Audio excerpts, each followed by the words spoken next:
이슈로 이슈를 덮는다는 얘기 자주 하고 또 자주 듣게 됩니다. 여기에는 중요한 일이 자칫 덮여버릴까 우려하는 마음이 깔려 있겠지요.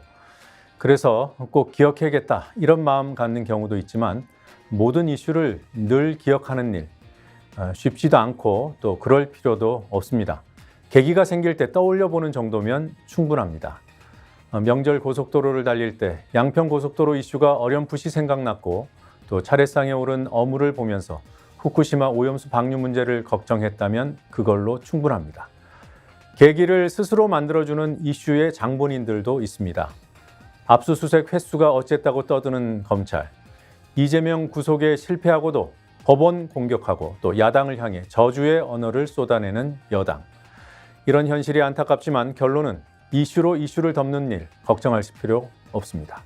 노정면의 유발 시작하겠습니다.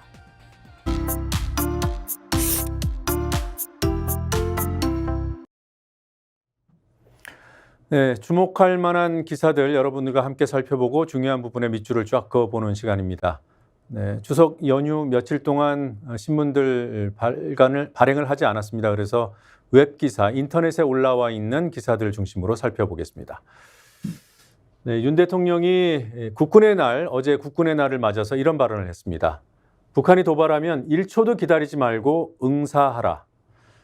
며칠 당겨서 국군의 날 기념식을 광화문 광장에서 했었죠. 거기서 윤 대통령이 북한 정권 종식 발언을 한 것에 버금가는 강한 발언이 또 나왔습니다. 네, 연휴를 맞아서 국군의 날 전방부대를 찾은 윤 대통령이 장병들 앞에서 한 말이 1초도 기다리지 말고 응사하라 였다고 합니다. 대통령실에 이도훈 대변인이 전했습니다. 네, 최전방 부대를 찾아서 이런 발언을 했다는 내용이 TV조선에도 똑같이 실렸는데요. 여기에는 서울 시내 지구대와 소방서 찾은 이 내용도 같이 포괄해서 대통령실 관계자의 발언을 소개하고 있습니다. 민생을 최우선으로 둔 행보다. 자, 이 북한 도발 시 1초도 기다리지 말고 응사해라. 북한 정권 종식하겠다. 네, 공산 전체주의, 좌파 세력 이런 발언을 연일 쏟아내고 있는 대통령. 그런데 서울 시내 지구대와 소방서 갔다고 민생을 최우선에 뒀다. 이런 설명이 좀 앞뒤가 맞지 않아 보입니다. 일단 윤 대통령이 최전방 부대를 찾아서 어떤 말을 했는지 직접 한번 들어보고 설명 이어가겠습니다. 25사단은 6.25 직후에 1953년에 창설이 돼서 30여 회 이상 대간첩 작전을 성공시켰고 74년에는 최초로 북한의 남침 땅굴을 발견하기도 했습니다. 그리고 25사단은 지난해부터 미래 국방 혁신을 수행하는 아미타이거 시범 여단을 운영하는 사단으로서 국방 혁신의 선도적인 역할을 하고 있습니다. 25사단 최전방 GOP에서 정말 고생하고 있는 여러분들 보니까 역시 군이라고 하는 것은 예나 지금이나 힘들고 어렵기는 마찬가지겠다는 생각이 듭니다. 과거보다는 이런 복지나 이런 후생 여건이 조금 나아졌다고 할 수는 있지만 그래도 일반 사회에 비해서 여러분들이 참 적응하고 임무를 수행하기가 참 쉽지 않겠다는 생각이 많이 들었습니다. 네, 연휴 동안 대통령이 보인 행보, 여기 25사단 가서도 장병들하고 피자도 나눠 먹고 이랬죠. 그리고 지구대도 방문하고. 그러나 연일 이어지고 있는 강한 발언들, 북한을 향한 발언들, 또 내부를 향한 발언들, 이런 것들을 종합해 보면 뭔가 단호하고 든든한 통수권자의 이미지, 강성 이미지와 함께 또 인자한 아버지의 모습을 기대하는 것 같아요. 그렇게 국민이 인식해 주길 기대하는 것 같습니다. 그러나 여러분 어떻습니까? 국군의 날 땅굴 처음 발견한 25사단 가서 북한이 도발하면 1초도 기다리지 말고 응사하라고 발언한 대통령. 네.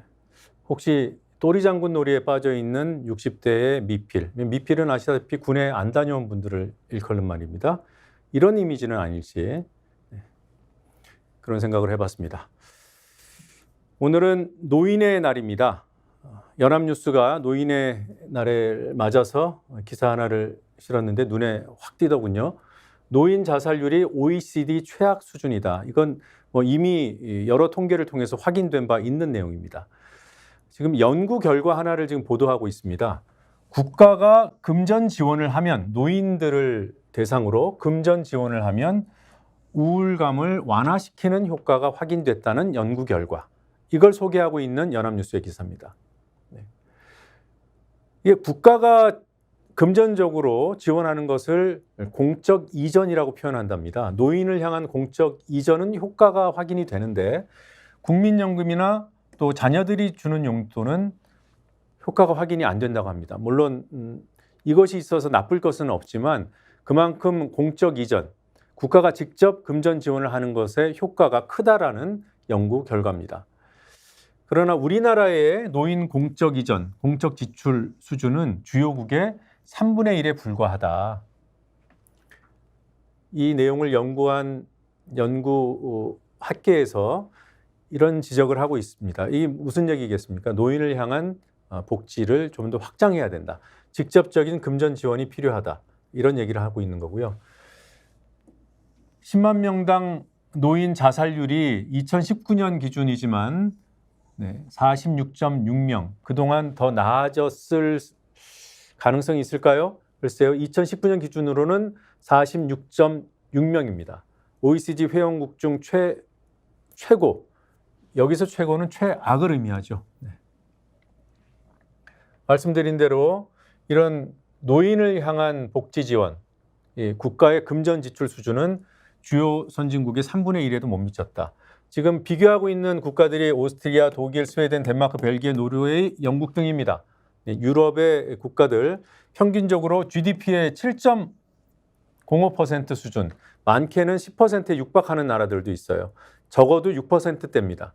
그런데 한국은 2013년 기준입니다만 2.23%에 그쳤다. 지난 10년 동안 얼마나 개선됐는지 의문스럽습니다. 지금 이 비교를 해보면 3분의 1에도 미치지 못하고 있는 수준임을 알 수 있습니다. 노인의 날에 이런 기사는 한번 여러분들 좀 자세히 살펴보시고 우리 정부가 어떤 쪽으로 움직여야 하는지 생각해보는 계기로 삼으셨으면 좋겠어요. 윤석열 대통령이 오늘 이런 메시지를 내놨습니다. 노인의 날을 진심으로 축하한다. 경의를 표합니다. 좋은 얘기죠. 공산 세력으로부터 자유 대한민국을 지켰다. 시장 경제에 기반해 성장의 기틀을 세웠다. 틀린 말은 아닙니다만 지금 계속 이 공산이라는 표현을 강조하고 있는 대통령의 그 의중을 읽을 수 있을 것 같아요. 그리고 또 굳이 시장 경제, 복지가 강화되고 노인에 대한 복지 정책을 업그레이드해야 될 시점에 굳이 시장 경제를 강조하는 이유가 무엇일까? 그러면서 늘 건강하고 평안하시기를 기원합니다라고 맺었습니다. 지난해 노인의 날에는 어떤 메시지를 내놨을까요? 좀 특이한 대목이 있어서 여러분들과 함께 살펴보겠습니다.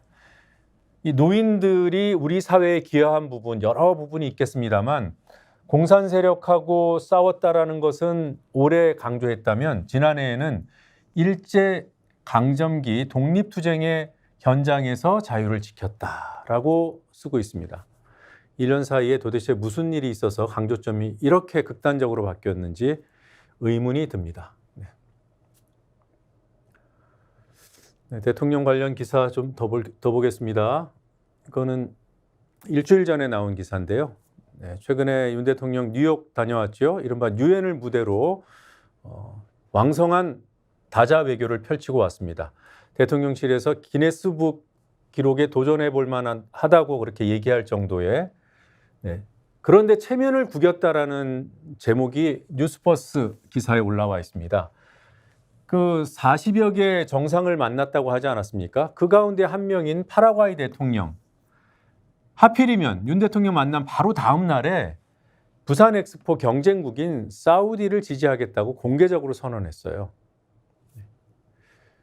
윤 대통령이 그 짧은 시간 안에 40여 개국 정상을 만난 이유는 부산 엑스포 유치에 있습니다. 그런데 그 파라과이의 이 페냐, 산티아고 페냐라는 이름의 대통령이 윤석열 대통령 만난 바로 다음 날에 사우디아라비아 지지를 선언해 버렸습니다. 뿐만 아니라 산마리노, 불가리아, 콜롬비아 등도 사우디를 지지할 것으로 전망된다는 내용이 덧붙여져 있습니다. 그렇게 양적으로 승부하지 말고 정말 그 일이 중요하면 선택과 집중을 해라. 짧은 기간 안에 41개국 만나서 무슨 약속을 했는지 대통령 본인은 기억할 수 있겠습니까? 그래도 정상 외교고 정상회담인데 만나자마자 이게 그 만난 당일 윤 대통령 만난 당일에 페냐 대통령 트위터, 지금 X라고 불리죠. X에 올린 내용이고요. 바로 15시간 후에 사우디아라비아 장관을 만났고 지지하기로 결정했다는, 이게 해석해 놓은 겁니다. 2030 엑스포에 사우디아라비아 지원하기로 결정했다고 바로 올렸어요. 외교적으로 이럴 수 있을까라는 생각이 들기도 합니다만, 외교적으로 이렇게 바로 다음 날 사우디아라비아 지지하겠다 이런 선언을 하는 것이 좀 우리 국민 입장에서는 마뜩지 않죠. 그런데 이렇게 생각해 볼 여지가 있습니다. 만난 이 파라과이 대통령 입장에서는 비중 있는 만남이 아니었다고 생각할 수 있어요. 41개국 정상 가운데 하나잖아요. 40여 개 국가 중에 하나잖아요. 그래서 양적으로 승부한 외교가 내실을 기하기 어렵다. 너무 간단하고 쉬운 명제인데 왜 이렇게 양적으로 승부하려고 했는지 모르겠습니다. 지금 보고 계신 기사는 이른바 재활용 기사입니다. 제목에도 재활용이 있는데요. 이 제목에서 얘기하는 재활용은 김건희 여사가 의상을 재활용하고 있다라고 설명하고 있습니다. 대통령실이 이런 의미를 부여했어요. 환경 보호의 메시지를 전파하고 있다. 누가? 김건희 여사가. 어떤 방식으로? 옷을 2번 입는 방식으로. 옷을 2번 입는 거 당연하고 권장할 일이고 더 입어야죠. 거기에 환경 보호의 메시지를 입혔습니다. 좀 엉뚱하고 비약으로 보이는데 이걸 그대로 받아서 언론들이 쓰고 있어요. 근데 제가 이 기사는 재활용이라고 했습니다. 왜냐하면 이 내용은 이미 9월 초에 나왔던 내용이에요. 9월 초에 이미 언론들이 우려먹고 우려먹었던 겁니다. 그걸 뉴시스가 이 추석에 쓸 기사가 없었는지 이렇게 한 번 더 썼어요. 사진들을 여러 장을 길게 붙여놨더라고요. 보실 필요 없습니다. 지금 9월 초에, 정확히는 9월 7일부터 9월 9일까지 대통령실이 김건희 여사의 의상에 대해서 환경 보호 차원이라고 의미 부여해서 자료를 뿌렸을 때 받아 쓴 언론들입니다. 시간이 걸리더라도 이 언론사 이름을 하나하나 다 말씀드리죠. 연합뉴스. 같은 의상 재활용하는 김 여사, 대통령실 환경보호 메시지. 다 비슷한 제목입니다. 쭉쭉 보겠습니다. 매일경제. 스페인에서 입은 하얀 드레스, 인도네시아에서도 또 착용했다. 아주 대단한 거 발견했습니다. 국민일보. 이 드레스. 조선비즈. 그때 그 옷이네. 자, 이 두 기사의 제목은 기술을 부린 겁니다. 마치 자신들이 찾아낸 것처럼. 보니까 이런 게 있네. 헤럴드 경제, 그 드레스 맞네. 재활용이 처음이 아니었다. 디지털 타임스, 또 그 드레스. 환경보호. 파이낸셜 뉴스, 같은 드레스. 물음표. 이거 역시 마치 자기네들이 찾은 것처럼 프레시안도 이 보도를 한 거는 좀 의외입니다. 네. 환경보호 메시지 같은 내용입니다. 한국경제 같은 옷 맞네. OBS 옷 같은 드레스. 서울경제 그때 입었던 그 옷이네. 아시아경제 같은 옷 다른 패션. 재활용 눈길. 문화일보 스페인에서 입었던 옷 다시 착용. 세계일보 네, 대통령실의 의미 부여를 그대로 받아 적었습니다. 대통령실 홍보, 공보 쪽 담당하는 사람들은 일하기 참 쉽습니다. 네. 김건희 여사 관련된 기사 더 보고 계십니다. 올해 1월에 김건희 여사가 국민의힘 여성 의원들을 관저로 초청해서 오찬을 한 일이 있습니다. 근데 그 일이 있기 직전에 일부 언론에서 김건희 여사가 정치 행보를 이런 식으로 할 거라고 예상하는 기사를 썼어요. 예고 기사죠. 김건희 국힘 여성 의원들 오찬. 이 기사가 무더기로 삭제됐더랬습니다. 이게 뭐 대단한 비밀이라고. 삭제됐다가 실제로 오찬이 이뤄진 뒤에 보도가 됐어요. 더 팩트에서 보도한 제목 기사, 김건희 여사 단독 오찬을 가졌다. 네. 유는 없었다. 김건희 여사의 정치 행보를 매우 적절한 표현으로 보도했습니다. 아주경제. 이 당시 오찬이 1월 27일과 1월 30일 두 차례에 걸쳐 있었는데요. 한 번은 비례대표 의원들, 한 번은 지역구 의원들 이렇게 한 10명 정도씩 나눠서 21명 전원 눈도장을 찍었습니다. 지금 국민의힘 여성 의원 수는 20명. 그 사이에 한 명이 지금 탈당했고요. 21명 전원 당시에 눈도장을 찍었다. 이 표현도 김건희 여사의 어떤 정치적인 입지, 정치 행보하는 이유 이런 것들을 매우 잘 부각시키고 있는 제목으로 보입니다. 네. 김건희 여사가 본인이 여성이니까 여성 의원들 만난다? 자, 거기에 그치지 않았습니다. 식사 정치는 앞으로도 쭉 국무위원 배우자들을 불러서 오찬했어요.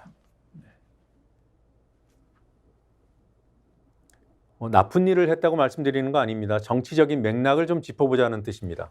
앞서 대통령실 실무진들과도 오찬. 네. 김건희 여사가 이렇게 적극적으로 이런 정치 행보를 보이고 있는데 기사 하나 더 보시죠. 여당 의원 배우자와 10월 5일에도 오찬을 할지 모른다는 기사가 추석 연휴 기간 잠깐 떴다가 삭제됐습니다. 네, 삭제됐어요. 여당 의원 배우자들하고 오찬하는 것에 어떤 뭐 정치적인 맥락 이건 조금 이따가 말씀드리고요. 아무튼 이 기사가 올라왔다가 삭제됐어요.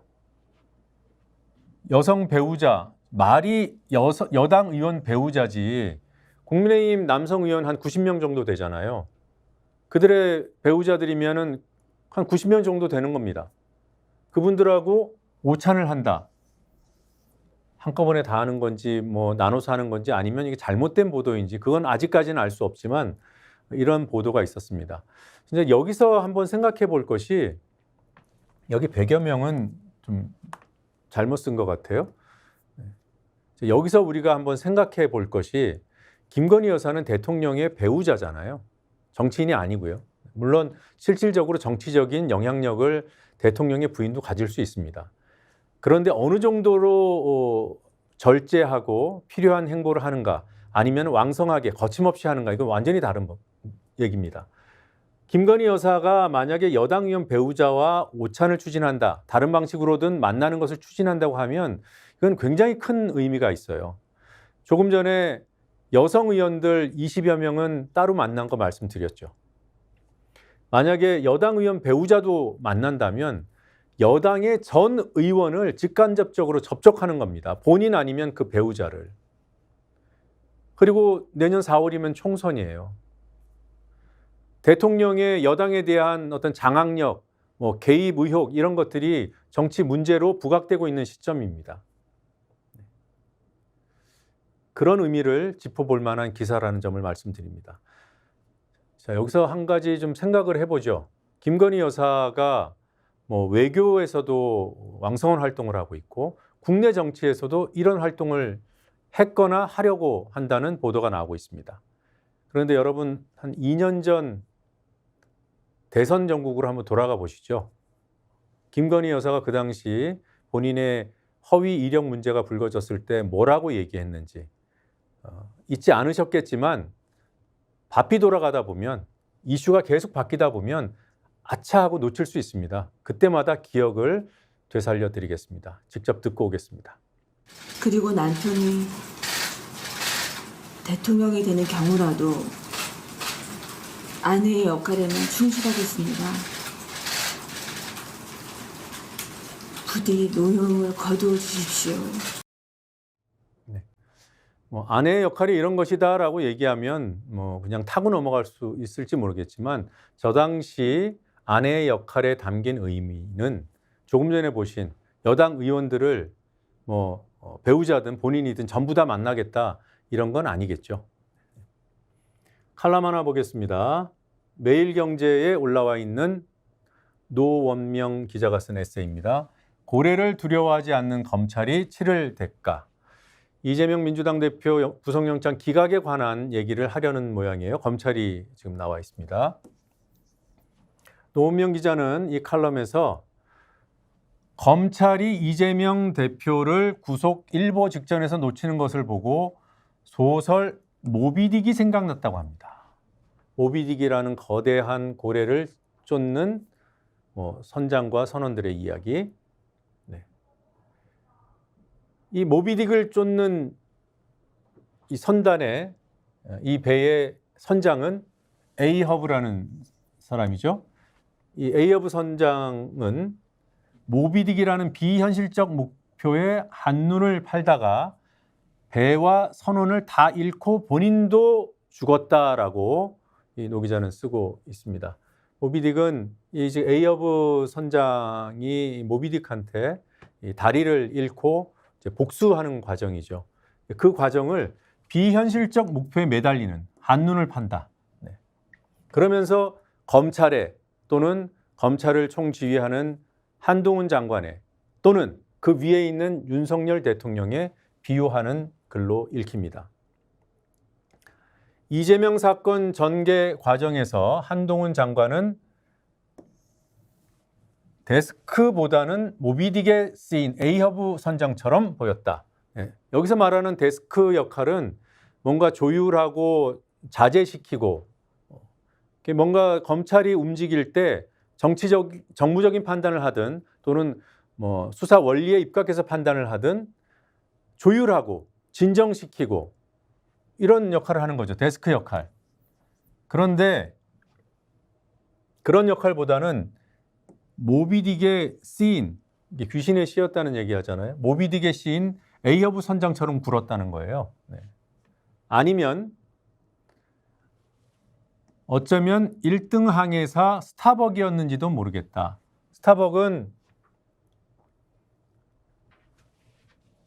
이 필자가 이렇게 씁니다. 냉철하고 유능하지만 에이허브와 공동운명으로 엮인 1등 항해사. 냉철하고 유능하지만 결국은 에이허브와 공동운명인.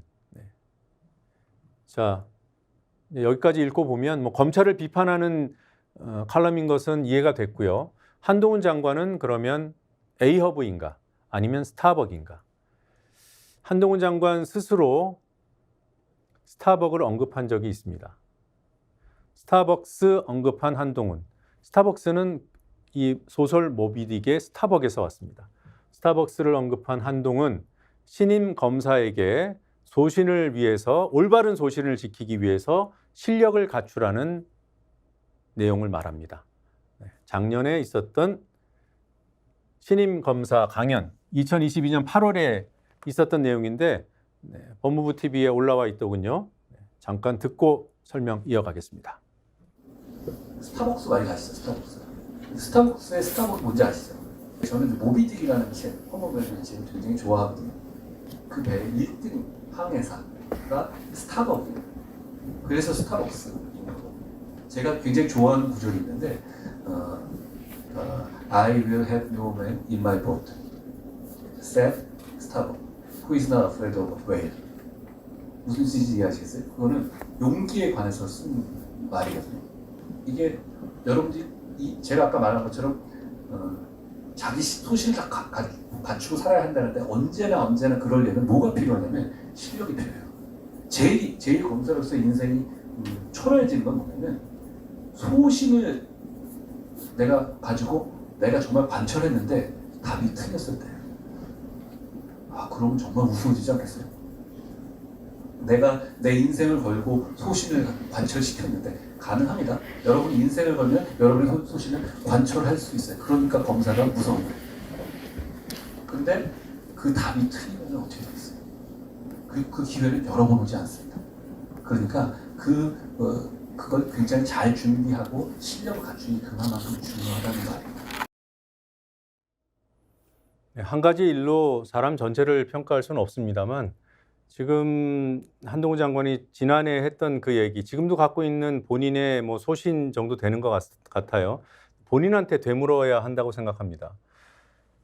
조금 전에 영어로 얘기했던 구절, 모비딕 소설에서 굉장히 좋아하는 구절이라고 하면서 했던 얘기, 고래를 두려워하지 않는 자 내 배에 태우지 않겠다라는 모비딕에 등장하는 1등 항해사 스타벅의 발언. 이거는 만용을 부리는 사람은 태우지 않겠다. 두려움을 알아야 된다. 그리고 그 두려움을 기반으로 실력을 갖춰서 뭔가 뭐 성과를 내거나 의미 있는 일을 해야 된다. 뭐 그런 의미겠죠. 네.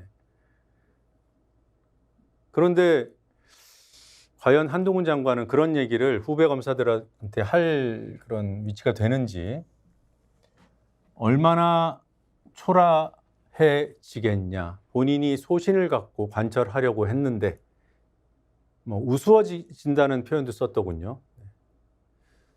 아무튼 이 검찰 또는 한동훈 장관 또는 윤석열 대통령, 소설 모비딕에 등장하는 에이허브, 또 그와 공동 운명체인 냉철하고 유능하지만 결국은 공동 운명체인 스타벅인가, 이 부분이 중요하고요.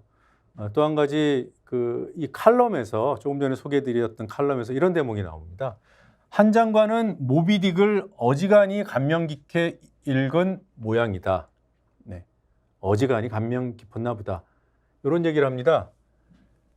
꼬부기 스티커를 선물한 초등학생에게 감사 편지 한 통과 함께 커서 읽어보라며 모비딕 한 권을 선물했다는 기사. 이런 일이 있었대요. 네.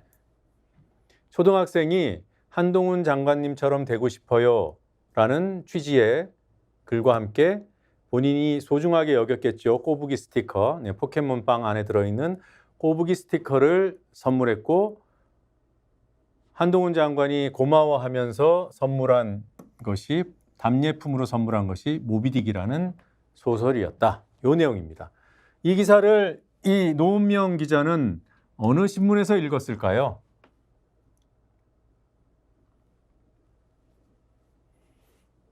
조금 전에 보신 칼럼이 매일경제 칼럼이고 노은명 기자는 매일경제 기자죠. 매일경제가 MBN 같은 계열의 MBN이 제일 먼저 보도했습니다. 9월 3일에 나온 기사예요. 약 한 달 전에 단독까지 붙였습니다. 이 포켓몬 스티커, 한동훈 장관과 관련된 이 스티커 사연을 단독이라는 이름을 붙여서 보도한 것이 MBN입니다. 한동훈 다이어리에 포켓몬 스티커가 붙어 있었어요. 꼬북이라는 이름에. 어떤 사연인가? 네. 장관님처럼 되고 싶다는 편지와 함께 선물이 있었고, 한동훈 장관은 귀한 스티커라면서 답례품으로 뭘 보냈어요? 모비딕을 보냈다. 자, 이 내용입니다. 네. 이게 기사가 되는가? 여러 가지 이제 따져볼 지점이 있어요. 물론 이제 간단한 그런 가십 기사들이 있을 수 있습니다. 그런데 이 기사들은 이렇게 MBN 매일경제에서 보도하고 수십 개 언론 매체가 거의 동시다발적으로 썼어요. 그건 조금 있다가 제가 일목요연하게 정리해서 설명드릴 기회가 있습니다. 자, 이런 기사들을 쓰는 언론이 존재할 때 이 정치인 또는 권력자의 행동은 어떠해야 하는가, 또는 어떨 수 있을까? 대부분은 이러겠죠. 언론이 이런 거 써주네 하면 계속 그런 식으로 강화된 행동을 하게 될 수 있습니다. 한동훈 장관 예를 들어 보겠습니다. 한동훈 장관 김건희 여사 정도는 아니지만 이 패션 관련된 기사들이 많이 쏟아져 나왔어요. 한동훈 머플러 이런 거 검색해 보면 기사 나옵니다. 검색해 보시지는 말고요. 그리고 한동훈 장관이 술은 못 마시지만 제로 콜라를 마신다고 한 적이 있습니다. 그리고 나서 제로 콜라 관련 기사들이 여럿 나왔어요. 심지어 한동훈 장관은 본인의 말을 입증하듯 제로 콜라를 들고 국회를 출입했습니다.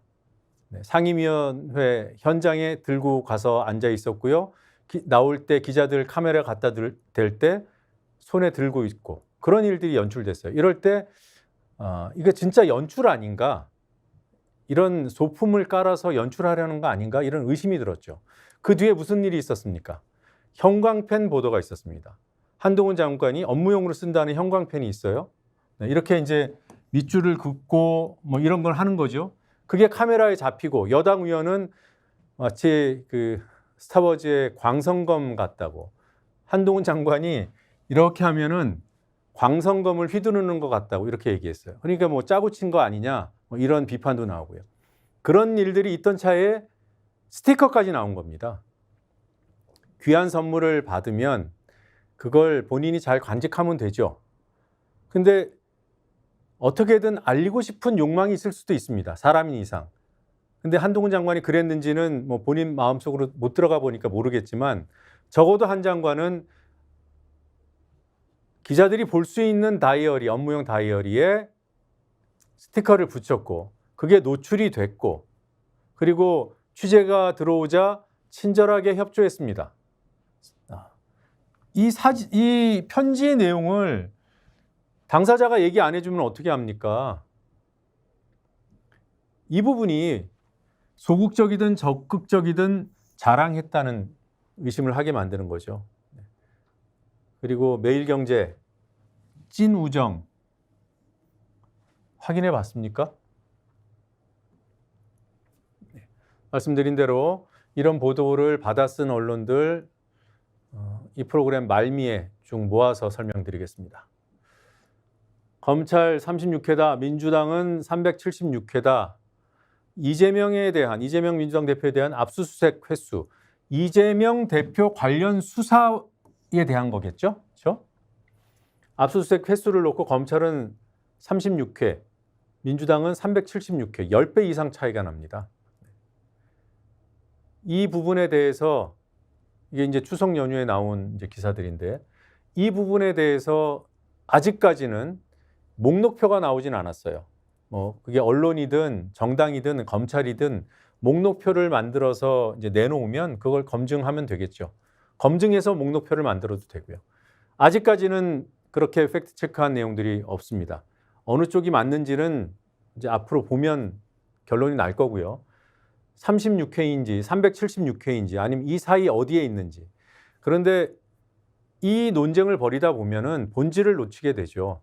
검찰이 장기간에 걸쳐서 막대한 수사 인력을 투입하고 강도 높은 압수수색을 병행해서 대한민국 정치판을, 아니면 대한민국 사회 전체를 야당 대표에 대한 수사 문제로, 구속 문제로 그렇게 다 치환시켜 버렸어요.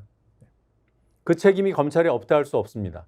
그런데 지금에 와서 구속영장이 기각된 마당에 이 횟수 논쟁을 벌이고 있는 이 속좁음, 또는 뭐라고 할까요? 아직 뭔가 지금 혼란에서 벗어나지 못하고 있는 그런 모습이 아닌가, 그런 부분이 이 숫자에서 읽혀집니다. 조국 전 법무부 장관이 페이스북에 이런 글을 올렸습니다. 지금 검찰이 욕먹고 있는데 일종의 욕을 먹지 않을 조건을 지금 얘기하고 있는 거예요. 물론 실현될 가능성이 전혀 없다는 걸 조국 전 장관도 알고 썼을 것으로 보입니다. 자, 마땅히 해야 할 일, 검찰이 마땅히 해야 할 일은 무엇인가? 김건희 여사의 주가 조작 의혹 사건, 양평 고속도로 변경 의혹 사건, 이게 종점 변경 의혹이죠. 해병대 박정훈 대령에게 가해진 수사 외압, 네. 최상병 사망 순직 사건에 대한 용산 대통령실과 군 관계자들의 외압 의혹, 이거 수사해야 된다. 그리고 여성가족부 장관 하겠다는 김행 후보자, 그 배우자 및 친인척 수사해야 된다. 네. 자신이 소유한 주식을 시누이에게 그리고 남편의 50년 지기에게 맡겨놨다가 되찾았다는 이른바 주식 파킹 의혹, 통정매매 의혹이 있습니다. 본인은 다 팔았다고 했다가 나중에 시누이만 인정했다가 결국은 남편 50년 지기 친구에게 팔았다는 것도 다 인정했죠. 네. 그리고 나중에 다 되샀고요. 되산 다음에 주식 가격은 폭등했고, 이 상황을 수사해야 된다. 네. 어떤 강도로? 이재명 조국 수사하듯. 네. 한 가지 더 얘기합니다. 한동훈 장관 딸과 관련된 의혹도 여럿 나와 있습니다. 네. 이런 자녀들 문제에 대해서도 진위를 밝혀라. 이 정도 해야 검찰이 사유화되지 않았다. 권력에 부역하고 있지 않는다라고 얘기할 수 있다. 이렇게 얘기하는 겁니다. 그게 아니라면 윤석열의 살아있는 권력 수사는 이렇다라고 강도 높게 적고 있습니다. 네. 다른 기사 하나만 더 살펴보고 밑줄 짝은 마치겠습니다. 뉴시스가 단독 보도한 내용이에요. 후쿠시마산 수산물 수입 금지에도 불구하고 젓갈, 건포류 등의 수산 가공물은 659톤이나 수입이 됐다. 네. 2013년 후쿠시마 원전 사고 난 이후에 후쿠시마와 그 인근의 현, 총 8개 현에서 생산되는 수산물은 수입이 금지되어 있습니다. 지금까지도 수입 금지되어 있는 상태예요. 그런데 어떻게 수산 가공물, 건어물 같은 수산 가공물은 수입이 이루어졌을까? 지금 그 뉴시스가 올려놓은 이 표를 보시면 2013년부터 올해까지 많게는 60톤 가까이, 적게는 40톤 정도, 올해는 아직 안 끝났으니까 36톤이고요. 총 합쳐서 659톤이 수입이 됐는데 수산 가공물, 그중에서 후쿠시마 현만 보면은 530톤이다. 조금 전에 제가 언급드린 많게는 60톤, 적게는 40톤은 후쿠시마 현입니다.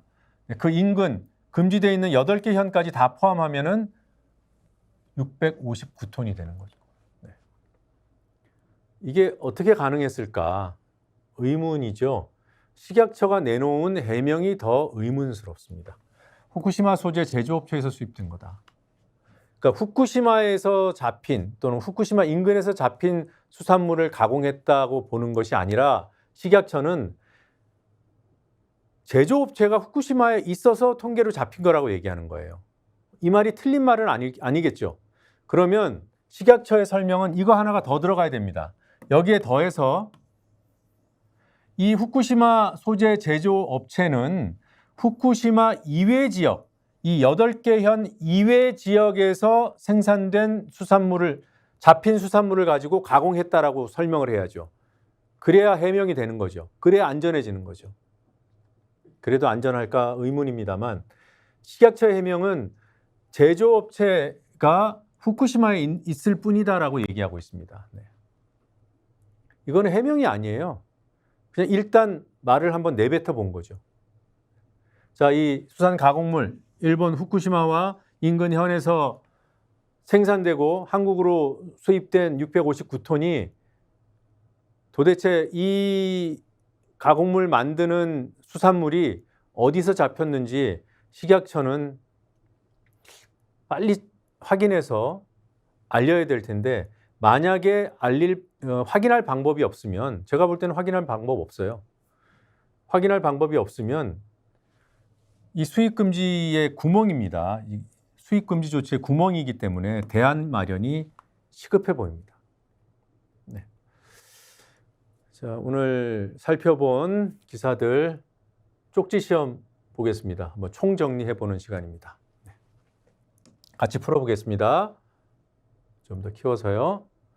윤 대통령이 국군의 날을 맞아 방문한 부대는 자, 육군 25사단이라고 말씀드렸죠.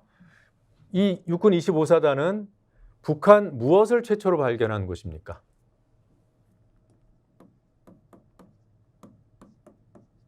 땅굴을 최초로 발견한 곳. 한국의 노인 자살 비율은 10만 명에 몇 명이요? 뭐 이런 수치를 여러분들 기억하시라고 말씀드리는 건 아니에요. 저도 기억 못합니다. 오늘 방송 준비 때문에 외우는 거고요. 이 정도로 많다. OECD 최고 수준이다. 이게 중요한 부분이죠. 최고는 최악이고요. OECD 주요국에 훨씬 못 미치는 것. 공적 이전, 국가의 금전 지원. 3분의 1 수준이랍니다. 3분의 1 수준. 최근 윤석열 대통령은 부산 엑스포 유치 목적을 내걸고 수십 차례에 걸친 이른바 초치기 연쇄 정상회담을 열었죠. 그런데 본인들은 뭐라고 홍보했습니까? 기네스북급이라고. 연쇄회담의 일환으로 윤 대통령이 만난 어느 나라의 산티아고 페냐 대통령은 회담 바로 다음 날 어느 나라 지지를 선언했다. 부산 엑스포 유치를 놓고 우리나라와 경쟁하고 있는, 말이 경쟁이지 지금 한참 앞서 나가고 있다고 평가받는 그 나라 사우디아라비아. 네. 이 사우디 지지를 선언한 대통령은 어느 나라? 네.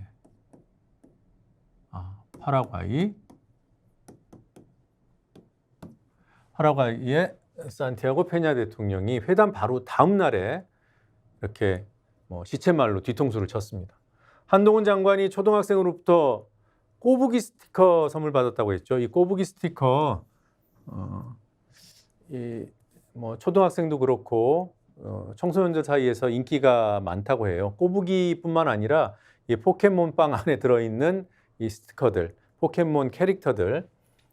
자, 이걸 선물 받고 한 장관은 어떤 행동을 했습니까? 이게 인기가 많대요. 실제로 팔리고 있습니다. 그래서 당근마켓에 올려서 팔았다. 기자가 볼 수 있는 업무용 다이어리 표지에 붙였다. 네. 개인 일기장 표지에 붙였다. 이래서 결국 수십 건의 홍보 기사가 쏟아져 나왔습니다. 네, 밑줄짝 오늘은 여기까지 보겠습니다.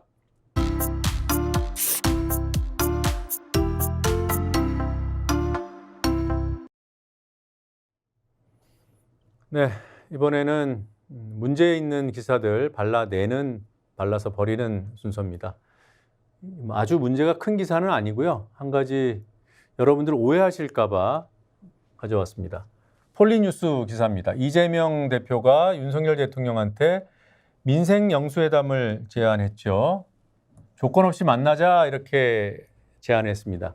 근데 대통령실 또는 윤석열 대통령의 반응이 나왔을까요? 이 기사만 보면 나왔어요. 피의 자랑은 못한다. 이게 기존의 대통령실에서 용산에서 가져온 일관된 입장입니다. 이재명 대표는 범죄 피의자이기 때문에 대통령이 마주할 수 없다. 이 입장을 견제해왔죠. 근데 이번에 구속영장 기각되고 이 대표가 민생을 위해서 조건 없이 회담하자는 제안을 내놨을 때 대통령실도 저렇게 답을 했을까? 네. 기사를 보면 아닌다는 걸 알 수 있어요. 대통령실은 일절 반응을 보이지 않고 있다. 아직까지는 이게 팩트입니다. 대통령실은 아직 입장이 없어요. 그런데 여전히 이런 입장이지 않겠나라는 추정이 가능할 뿐입니다. 왜냐하면 여당에서 워낙 강한 말을 쏟아내고 있으니까. 제안은 대통령한테 했는데 여당 대표 먼저 만나라고 얘기를 하거나 뭐 뜬금없다, 떼쓰는 거다, 또는 뭐 이런 얘기도 했어요. 방탄이다. 늘 써오더니 방탄이란 얘기했습니다. 홍준표 대구시장은 사법 리스크를 완화하려는 것일 것이다. 그레이드를 높이려는 그런 의도가 있다고 이렇게 썼고요. 또 국민의힘 대변인 논평에는 이런 얘기가 나옵니다.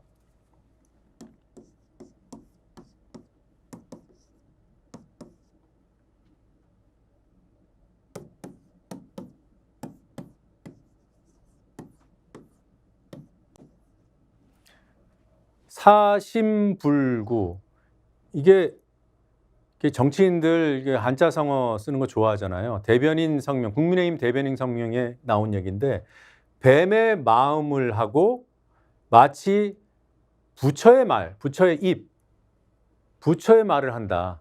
속마음은 뱀인데 겉으로 그럴싸한 얘기를 한다라고 이렇게 비판을 했습니다.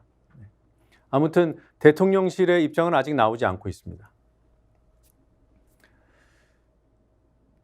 자,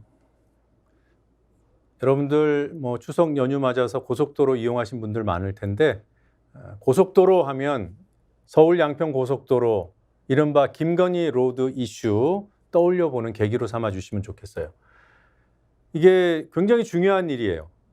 그리고 중요한 문제임을 시간이 지나면 지날수록 더 확인하게 돼요. 그런데 보도량은 시간이 지나면 지날수록 줄어듭니다. 그게 소위 말하는 이슈로 이슈를 덮는 상황인 거죠. 워낙에 더 큰 문제로 보이는 새로운 것들이 나오니까. 그럼에도 불구하고 이 고속도로 이슈는 계속 주시하고 살펴봐야 되고, 결국은 더 깊이 있는 조사, 가능하면 수사까지도 이루어져야 될 그런 대목이라고 보여요. 자, 국토부가 멀쩡히 예타 통과하고 이제 착공을 앞둔 이 양평 고속도로에 종점을 틀어버리고 노선의 55%를 변경해 버리려고 하죠. 그러자 이제 많은 의혹들이 제기됐고, 원희룡 장관은 갑자기 백지화를 선언해 버립니다. 그 이후에 뭐 그 백지화를 또 백지화하긴 했습니다만, 그렇게 국토부가 문제를 일으키고 가진 의혹을 뭐 스스로 사고, 그리고 뭐 이러저러한 대응도 잘 통하지 않자 7월 25일쯤, 그러니까 지금으로부터 약 2달여 전에 모든 정보를 공개하겠다고 하면서 일종의 승부수를 띄웁니다. 그리고 언론에 대한 어떤 자료 배포량을 부쩍 늘려요. 그때 나온 기사들을 보고 계십니다. 국토부가 이런 얘기를 합니다. 양평 고속도로가 갑자기 55%나 노선이 변경되고 종점이 바뀐다는 지적이 있자 국토부가 들고 나온 일종의 반박 논리예요. 시점이나 종점, 이 시점, 종점이 바뀐 사례가, 양평 고속도로는 종점 하나 바뀌었는데 둘 다 바뀌거나 시점이나 종점이 바뀐 사례가 이렇게 많다. 특이한 사례 아니다. 이 가운데 5개는 100% 노선이 바뀌었다. 싹 바뀌었다. 그러니 55% 바뀐 거는 별거 아니다라는 취지로 얘기하는 거죠. 네. 평균 변경률이 77%라. 그러니까 양평 고속도로의 이 변경률 55%가 별거 아니라라고 얘기하려면 전체 고속도로 사업의 변경률이 얼마인데 양평 고속도로는 55%야. 이게 논리적으로 맥락이 맞죠. 그런데 여기서 얘기하는 평균 변경률 77%는 국토부가 쏙 뽑아낸 14개 특이 사례입니다. 이 14개 특이 사례의 변경률이 77%인데 양평 고속도로는 거기에 못 미치는 55%다. 이게 궤변이 아니고 뭐가 궤변입니까? 차라리 이거랑 비교하죠. 5개만 뽑아서. 이거랑 비교하면은 더 극단적이잖아요. 이런 궤변도 그냥 받아 써주는 언론들이 있는 겁니다. 제가 이렇게 그냥 받아 썼다고 궤변이라고 이렇게 단정하는, 확신하는 이유는 조금 뒤에 부가 설명을 드릴 거고요. 이 기사, 이 두 건의 기사를 보고 계신데 얼마나 우스꽝스러운 일이 벌어지고 있는지 한번 보십시오. 하나는 연합뉴스죠. 하나는 YTN이죠. 시간이 걸려도 기사 한번 쭉 읽어봅시다. 예비타당성 조사 이후 절차에서 시점, 종점 등 고속도로 노선이 바뀐 14개 사업 가운데 변경률이 100%에 달하는 사업은 5개인 것으로 국토교통부 분석 결과 나타났다. 옆에 있는 YTN 기사 보시겠습니다. 첫 번째 문장. 예비 타당성 조사 이후 절차에서 시점, 종점 등 고속도로 노선이 바뀐 14개 사업 가운데 변경률이 100%에 달하는 사업은 5개인 것으로 국토교통부 분석 결과 나타났다. 나타났다를 나타났습니다. 요거 말고 다른 게 어디 있어요? 첫 번째 문장만 우연히 겹쳤을까요? 두 번째 문장 보겠습니다. 연합뉴스의 두 번째 문장. 국토부는 이를 토대로 타당성 재조사 대상이 될 만한 사안이 아니라는 입장을 재확인했다. 국토부는 이를 토대로 타당성 재조사 대상이 될 만한 사안이 아니라는 입장을 재확인했습니다. 네. 나머지도 똑같아요. 나머지도 똑같아요. 네. 나머지도 똑같습니다. 네. 언론사가 다른데 기사는 똑같아요. 국토부가 써준 기사를 둘이 같이 베꼈거나 지금 보면은 7월 25일 오후 3시 39분에 출고됐고요. 7월 25일 오후 4시 43분에 출고됐습니다. 먼저 쓴 걸 베꼈거나 둘 중에 하나죠. 근데 그건 이 기사 내용이 담고 있는 문제점, 그 본질보다 뭐 요즘 말로 그냥 애교입니다. 애교. 하도 이런 일들이 많아서 이건 그냥 애교예요. 네, 김태호 말대로. 언론이 이런 보도를 하고 있었는데 일주일 뒤에 김동영 경기지사가 국토부에 반박합니다. 55% 바뀐 게 이례적인 일이 아니라고? 우리가 조사해 봤더니 아니던데. 자, 김동연 경기도지사가 한 얘기를 조금 더 구체적으로 보겠습니다. 8월 3일에 실린 기사예요. 국토부가 제시했던 14개 사례 가운데 2건은 예비 타당성 조사가 면제돼서 그 사업 주체가 알아서 하면 되는 거예요. 그러니까 이거는 비교할 수 없다. 그 다음에 11건은 2012년 이전 사업이다. 이게 무슨 말일까요? 밑에를 봐야 됩니다. 2012년 총사업비 관리 지침이라는 게 만들어졌어요. 기획재정부가 총사업비 관리 지침이라는 걸 만들었어요. 자, 이 지침에 따르면 예비 타당성 조사 후에 노선을 이만큼 바꾸면 3분의 1 이상을 바꾸려고 하면 양평 서울 고속도로 그렇죠. 55%니까 3분의 1 이상입니다. 이럴 때는 기재부와 반드시 협의해야 한다. 이 얘기는 뭡니까? 까다롭게 해야 된다는 거죠. 바꾸면 안 된다는 거죠. 그러니까 이 2012년 이 관리 지침 나오기 이전 사업 11건은 역시 비교 대상이 안 되는 거예요. 그러면 한 건 남아요. 14건 중에 2건은 예타 면제라서 빼고 11건은 관리 지침 이전이라 빼면 한 건 남는데 얼마나 바뀌었다? 5% 바뀌었다.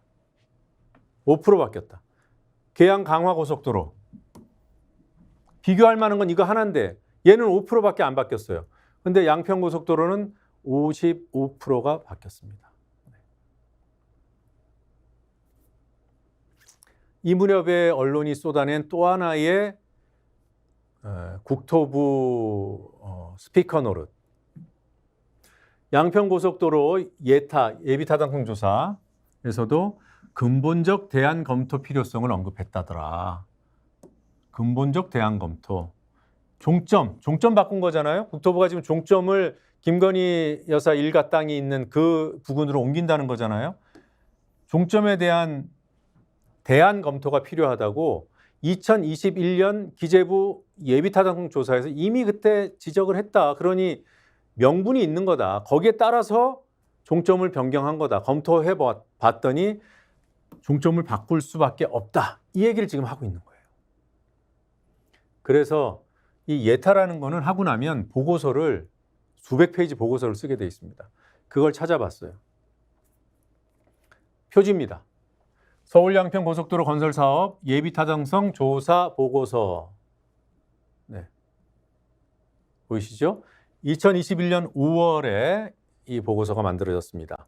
KDI, 기재부 산하 KDI 공공투자관리센터에서 작성했습니다.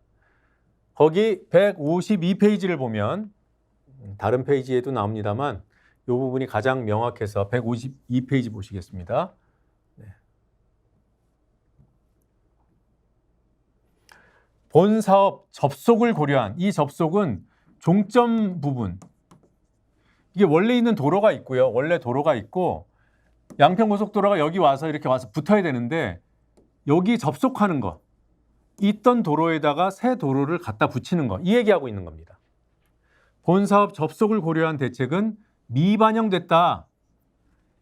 여기다가 이걸 갖다 붙이는데 이거 어떻게 할래? 이게 아직 반영되지 않았다고 지금 지적을 한 거예요. 따라서 이 증총교라는데 상세 검토를 통하여 향후 접속에 따른 구조물 훼손을 최소화할 수 있는 방안을 검토하라. 당연한 말이죠. 네. 당연한 말입니다. 기술적으로 검토하라. 근본적인 대안이 아니라 기술적인 검토를 하라. 신중하게 기술 검토를 하라라는 그런 지적이에요. 이걸 가지고 근본 대안이 필요하다고 지적한 것으로 종점 변경이 필요한 것처럼 그렇게 언론이 마사지했습니다. 국토부가 원하는 대로. 그 밑에 보십시오. 이와 관련해 주무부처에서는 주무부처가 어디예요? 국토부. 국토부에서는 구조적인 측면에서 영향이 없다. 일반적으로 적용하는 방법이다. 이런 의견을 이미 기재부에 제출하고 있는 거예요. 이게 그 예타 보고서, 기자들이 썼다는 그 예타 보고서에 적혀 있는 겁니다. 명시되어 있는 겁니다. 각주가 있죠? 각주 따라가 보겠습니다. 이런 내용, 국토교통부에서 이 문제 우리가 다 검토했는데 일반적으로 쓰는 방법으로 하면 돼. 문제 없어. 라고 답변한 게 2018년도, 이게 좀 해상도가 좀 떨어져, 2019년이군요. 2019년 8월에 국토교통부 도로정책과에서 공문을 보낸 거예요. 국토교통부 도로정책과에서 이 의견을 제시했어요. 이 도로정책과 2019년 8월 과장이 누구였는지 아십니까? 도로정책과장 이용욱 당시 과장. 지금 이 사람이 누구냐? 지금 도로국장이에요. 서울 양평고속도로 종점 바꿔야 된다고 얘기하고 있는 그 이용욱 국장입니다. 자신이 책임지는 과에서 문제 없다고 해놓고 이제 와서 지금 종점 변경된 필요성이 이때 이렇게 지적이 됐다고? 이렇게 허술하게 속이고 통할 거라고 생각했는지 정말 의문이에요. 더 의문은 이런 부분에 대해서 기자들은 왜 질문을 안 합니까?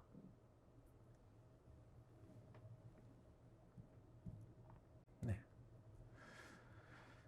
자, 조선일보가 조금 전에 보신 그런 기사들에 앞서서 국토부가 좋아할 만한 기사들을 여럿 실었더랬어요.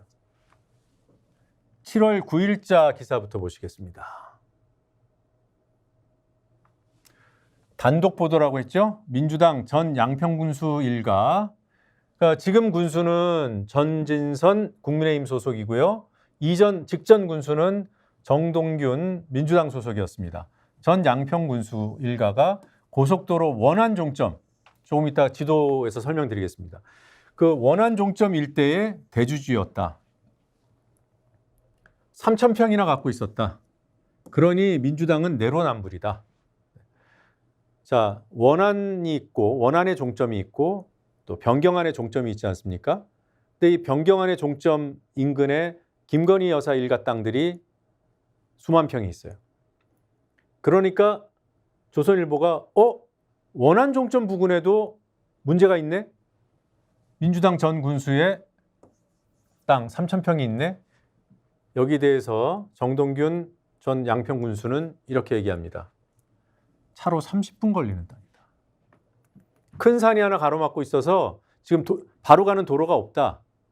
직선거리로는 가까울지 몰라도 돌아가야 되고 30분 걸린다. 지금 이 내용이 나오고 이 논란은 사그라들었어요.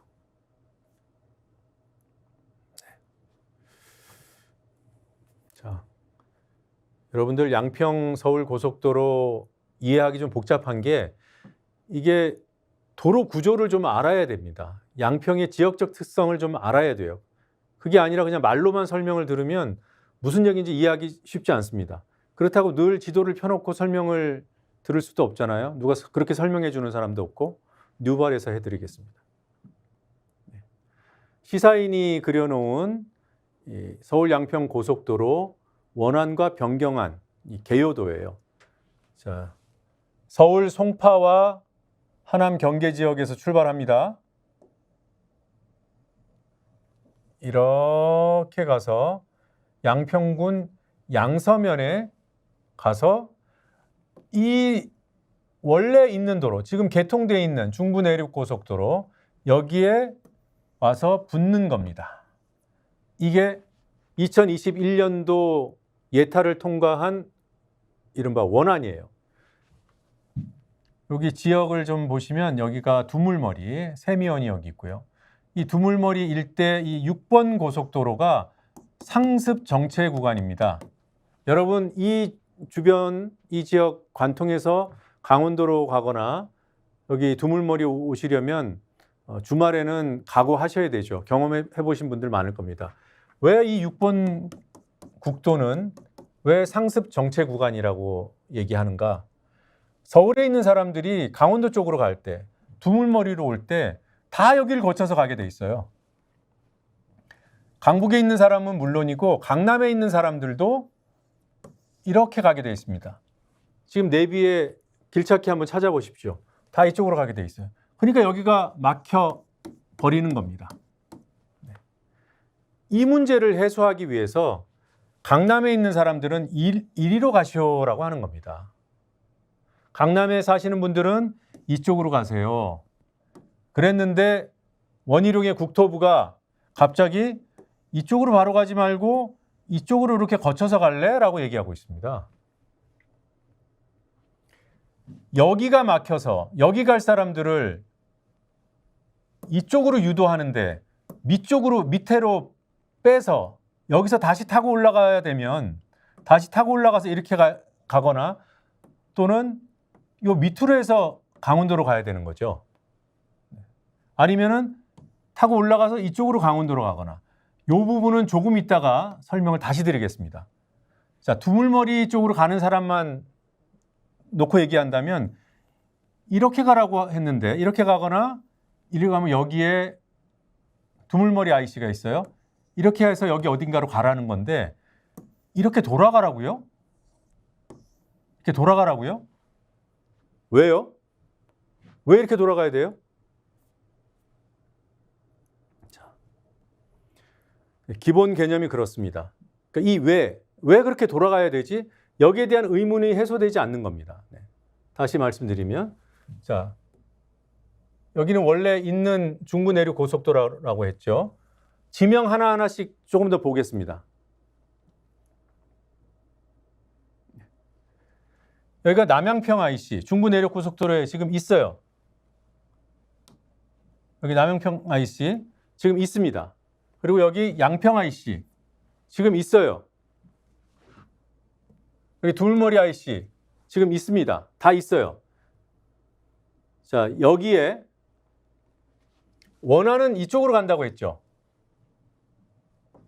원안은 이쪽으로 서울에서 오는 차들이 이쪽으로 옵니다. 그러면 이렇게 타고 들어가거나 위쪽으로 가요. 근데 아까 말씀드린 대로 이렇게 오면 이렇게 가서 가야 되거나 이렇게 가서 이쪽으로 강원도로 가거나 또 하나 남은 거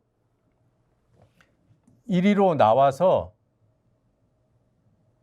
여기가 대교가 2개가 있어요. 강을 건널 수 있는 방법이 이 2개밖에 없습니다.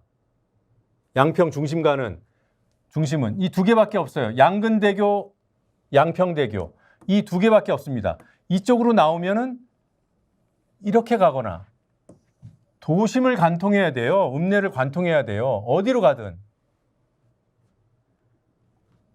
이 두 다리, 이 내부 대부분이 다 편도 1차선입니다.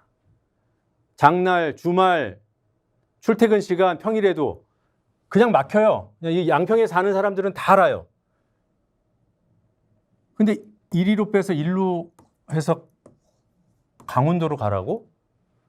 이해가 안 되는 부분인 거죠. 이해가 안 돼요. 네. 그래서 이렇게 가라고 하는 게 뭔가 어색하고 이상하다는 겁니다. 1위로 가면 되는데 그냥 원래 생각했던 대로 이렇게 가면 되는데 그러니까 너무 자연스럽잖아요. 왜 1로 와서 왜 이렇게 꺾습니까? 왜 여기서 이렇게 꺾어서 가게 만듭니까? 네. 또 하나 2021년도에 제2차 국토도로망 종합계획이라는 것이 수립돼요. 이 국가도로망 종합계획은 10년 단위로 만들어지는 국가도로망 계획의 최상위 법정 계획입니다. 법적으로 만들도록 돼 있고 까다로운 절차를 거쳐야 되고 10년지 대계예요. 5년마다 한 번씩 개정할 수는 있어요. 지금 2021년에 만들어진 게 2030년까지 적용됩니다. 2030년까지 국가도로망을 확정했는데 동서 10개 축으로 재편했어요. 뭐 구체적인 것까지 설명드릴 필요는 없고 여기가 제9축이에요. 동서를 9개 선으로 연결합니다. 여기가 9축이고 여기가 8축이고 네. 축이라고 합니다. 축. 그러면 양평고속도로는 국가도로망 종합계획에서 뭐라고 규정하고 있을까요? 9축의 지선이라고 얘기하고 있어요. 9축의 지선. 그러면 이 선은 이 양평 서울 고속도로는 언젠가 얘랑 연결해야 된다는 뜻으로 이해할 수 있습니다. 이 얘기를 했더니 국토교통부에서 아직 이 종합계획에 반영된 계획이 아니라고. 반영된 계획이 아닌 건 맞아요. 그러나 이 도로망을 뭔가 앞으로 어떤 전망이 좋은 쪽으로 구축해야 되는 게 맞잖아요. 그러니까 상식적으로 보자는 얘기입니다. 이 구축하고 이 춘천과 양양으로 가는 이 구축하고 연결하려면 구축의 지선인 서울 양평 고속도로를 밑으로 빼서 위로 올리는 게 낫습니까? 이런 상식적인 지적들이 나오는 거죠. 그래서 도대체 왜 원희룡의 국토교통부는 이렇게 밑으로 이렇게 꺾어서 문제를 일으키고 있는지 이해할 만한 사진 하나를 더 보시겠습니다.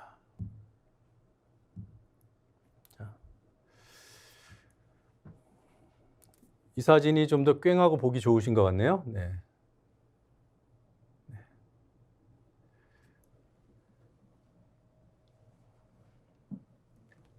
이 변경안 종점, 여기가 남양평 IC 이미 존재하는 곳이라고 말씀을 드렸고요. 변경안 종점, 국토교통부가 이쪽이 좋다고 한 여기 근처에 김건희 여사 일가 땅이 여기저기 많이 있다라는 거는 보도를 통해서 들으셨을 겁니다. 좀 더 구체적으로 설명해 드리겠습니다. 여기에 있어요. 바로 옆에.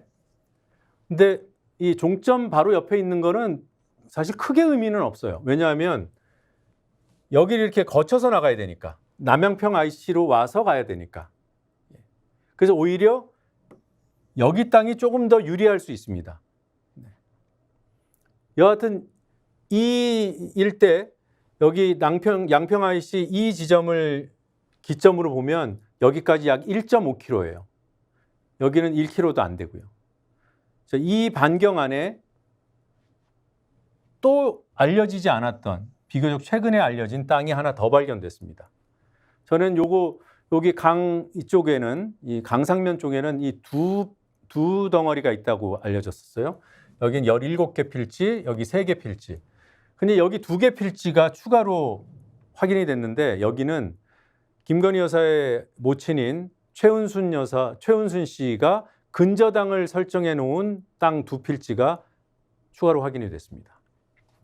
여기 바로 옆에는요, 지금 아파트 짓겠다고 지금 터를 비워뒀어요. 지금 분양 홍보가 한창입니다.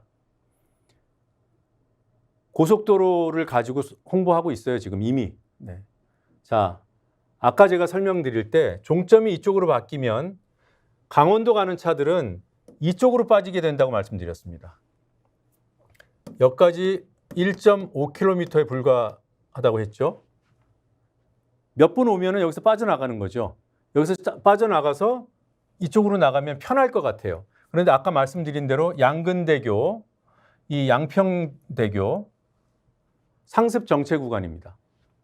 이쪽으로 나가서 그리고 여기 그 지방도 88선, 88 지방도 여기 강하면과 강상면을 잇는 이 벨트도 상습 정체 구간이에요. 근데 여기서 차들이 이제 잼이 걸릴 텐데 여기를 통과해서 가라? 네. 그런데 말입니다. 강 건너에 김건희 여사 일가의 땅이 세 덩어리가 더 있어요. 자, 여기서 이렇게 빠져나와서 이렇게 가다 보면 이렇게 강원도로 갈 수 있습니다. 이렇게 강원도로 가라는 거예요. 물론 이렇게도 갈 수 있습니다. 자, 이 세 땅 입장에서는 여기서 일로 가는 길이 거리가 짧다고 홍보하기 참 좋아요. 여기가 막혀서 일로 돌아가면 이렇게 가야 됩니다. 여기를 실제로 사용하는 사람들, 여기 사는 주민들은 이 얘기를 하면 교통 걱정을 합니다. 그런데 개발하는 업자들 입장에서 또는 땅을 소유하고 땅값이 올라가길 기대하는 입장에서는 아, 여기서 종점에 제일 가까운 인터체인지까지 몇 킬로 안 되네? 이걸 어필할 수 있는 거죠. 그리고 여기 뭐 집 짓기 어려운 땅이라고 원희룡 장관이 얘기했어요. 안 되는 게 없는 곳입니다, 양평은. 네. 그 정도로만 얘기해 놓고요. 자, 여기서 보는 이쪽 뷰는 강 보이죠? 용문산 보이죠? 그야말로 뷰 하나는 끝내주는 곳입니다. 네. 아무튼 본질은 바꿀 이유가 없어 보이는 곳으로 종점을 바꾸려고 하는데 그 근처에 김건희 여사 일가 땅들이 포진해 있다. 이게 핵심입니다.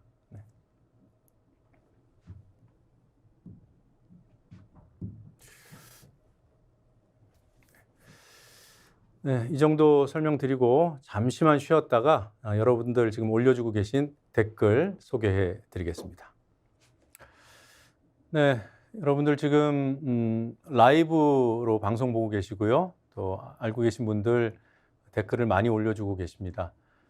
슈퍼챗을 짬짬이 쏴주시는데 정말 고맙습니다. 블루탑7님도 또 슈퍼챗 보내주셨습니다. 여러분 올려주고 계신 댓글들 한번 쭉 읽어보겠습니다. 네. 조금 전에 그 김건희 로드 의혹, 양평 고속도로 문제 말씀드렸더니 여러 가지 관련된 글들이 많이 올라와 있습니다. 계속 언급해 줘야 합니다. 네. 또 집을 짓기 어렵다는 원희룡 장관 설명에 대해서 산도 깎아서 집을 짓는데 실제로 그 강 건너편에 포스코에서 짓고 있는 그 아파트가 있어요. 지금 거의 다 올라갔습니다. 근데 그 아파트는 산 비탈을 정말 아슬아슬하게 깎아서 만들고 있어요. 심지어는 바로 옆에 그 경의중앙선 KTX랑 그 전철이 지나다니는 터널이 있습니다. 바로 붙어 있어요. 그런데도 인허가 내주고 지금 이미 공사 거의 다 끝났어요. 안 되는 게 없는 곳이라는 제 설명이 뭐 크게 틀린 얘기는 아닐 겁니다. 네. 처먹을 결심 굳혔다 뭐 이런 얘기 있고요. 네, 비리 그 자체다. 양평 김건희 국가, 네, 도둑들. 네, 양평은 전통적으로 국힘당 텃밭이다. 그래서 관심을 안 갖는다 이렇게 보시는데 저는 뭐 텃밭이 따로 정해져 있지는 않다고 봅니다. 문제가 있는 의원이면 바꿔야 되는 거고요. 또 문제가 있는 사안이면 계속 파헤쳐야 되는 거고요. 네. 자포자기 하지 마시기 바랍니다. 네. 네. 그리고 그 영수회담 제안을 이재명 대표가 했죠. 거기에 대한 여권의 반응이 매우 뭐라고 할까요? 좀 저주의 언어라고 제가 표현했는데 실제로 뱀의 마음을 갖고 부처의 말을 하냐 이런 말은 사실 저주의 언어죠. 그런 이제 반응에 대해서 설명을 해주셨고, 네. 그새 올라가 버렸군요. 네. 네. 김건희 주가 조작 의혹 사건 수사해야 된다는 의견. 네. 원혜룡 장관에 대한 비판 여론도 상당한 것 같은데 원 장관은 글쎄요, 이런 여론을 제대로 파악하고 있는지 모르겠습니다. 네, 춘천까지 고속도로 함께 보여달라고 말씀드렸는데 아까 잠깐 설명은 드렸습니다. 조금 부족했던 부분이 있었는데 다음에 또 설명드릴 기회가 있을 겁니다. 그때 다시 좀 더 자세히 설명드리겠습니다. 네, 이 정도 설명드리고요. 또 앞서서 슈퍼챗 써주신 분도 계시는군요. 네. 네, 다시 한번 말씀드리지만 노중면의 뉴발은 생방송으로 진행됩니다. 지난 추석에 며칠 이제 쉬느라 재방이 방송되기도 했습니다만 평일, 월, 화 그리고 목, 금에는 이 시간에 생방송으로 진행이 됩니다. 그리고 수요일에는 재방이 방송이 돼요. 그날 7시 50분, 매주 수요일 저녁 7시 50분에 디톡스라는 정치 토크 프로그램을 또 생방송으로 진행해야 되기 때문에 수요일만 재방송이 편성되어 있습니다. 네, 앞으로도 라이브 시간에 많이 들어와서 함께 댓글 남겨주시고요. 이렇게 소통했으면 좋겠습니다. 고맙습니다.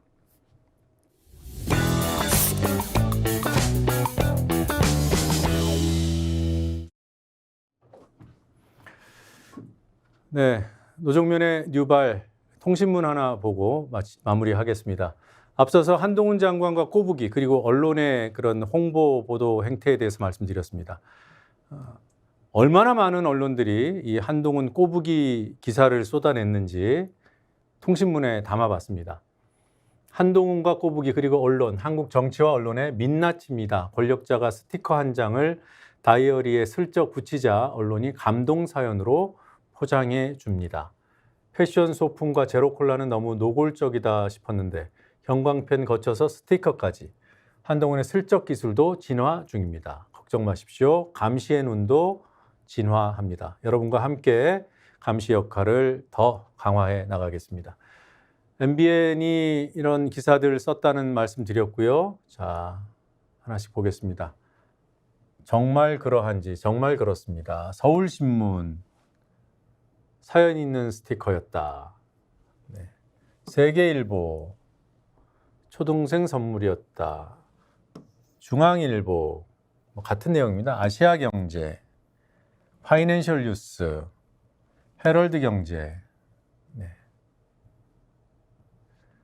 디지털 타임스, 서울경제, 대전일보, 뉴시스, 아이뉴스 24, 한국경제. 네. 통신문은 여러분들 주변 분들과 좀 많이 공유해 주십시오. 앞에 제가 설명드린 내용들도 좀 더 공유해 주시면 좋지만 특히 통신문은 이것만큼은 조금 더 공유하자 이런 취지로 설명드리고 있습니다. 네, 오늘 뉴발 여기까지 보겠습니다. 저는 내일은 추석 연휴 마지막 날이라 하루 재방 편성하고요. 수요일은 디톡스로 여러분들 찾아뵙겠습니다. 뉴발은 목요일 이 시간에 생방송으로 인사드리겠습니다. 고맙습니다.